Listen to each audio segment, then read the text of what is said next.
सोचिए, एक crypto company जिसके पास इतना सोना है कि कई देशों को पीछे छोड़ दे। क्या डिजिटल पैसा अब गोल्ड से भी ताकतवर बन रहा है? दुनिया के सबसे बड़े स्टेबल कॉइन जारी करने वाली कंपनी टेथर ने गोल्ड खरीदने का ऐसा रिकॉर्ड बनाया है जिससे पूरी फाइनेंशियल दुनिया का ध्यान खींच लिया है।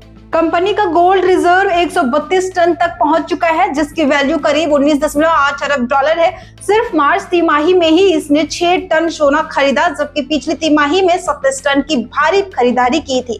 और सबसे बड़ी बात, पिछले 12 महीनों में इसका गोल्ड रिजर्व 2 गुना और उसकी वैल्यू लगभग 3 गुना हो चुकी है। अगर तुलना करें तो ये कई देशों से ज्यादा है। उदाहरण के लिए पाकिस्तान के पास करीब 65 टन गोल्ड है, यानी टेथर उससे लगभग 2 गुना सोना रखता है। यहाँ तक कि अगर टेथर एक देश होता तो गोल्ड होल्डिंग्स के हिसाब से दुनिया के टॉप 20 देशों में शामिल हो जाता। सेंट्रल बैंक वर्सेस क्रिप्टो 2025 में टेथर ने पोलैंड को पीछे छोड़कर लगभग सभी देशों से सेंट्रल बैंकों से ज्यादा सोना खरीदा।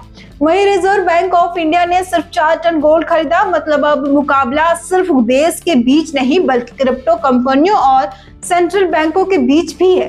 Crypto plus gold strategy, Tether सिर्फ गोल्ड ही नहीं बल्कि लगभग 7 अरब डॉलर का बिटकॉइन भी होल्ड करता है। साथ ही इसके गोल्ड ब्लॉकेट टोकन टेथर गोल्ड के लिए अलग से 22 टन सोना रखा गया है, यानी कुल मिलाकर कंपनी के पास करीब 154 टन गोल्ड है। हालांकि टेथर के रिजर्व में अभी भी डॉलर का दबदबा है और गोल्ड की हिस्सेदारी सिर्फ 10% है, लेकिन यहाँ साफ संकेत है कि डिजिटल करेंसी कंपनियां अब रियल एसेट्स जैसे गोल्ड की तरफ तेजी से बढ़ रही है। तो सवाल यह है, क्या आने वाले समय में डिजिटल डॉलर और गोल्ड मिलकर नए फाइनेंशियल सिस्टम बनाएंगे, या फिर ये एक नया रिस्क है जो ग्लोबल मार्केट को हिला सकता है?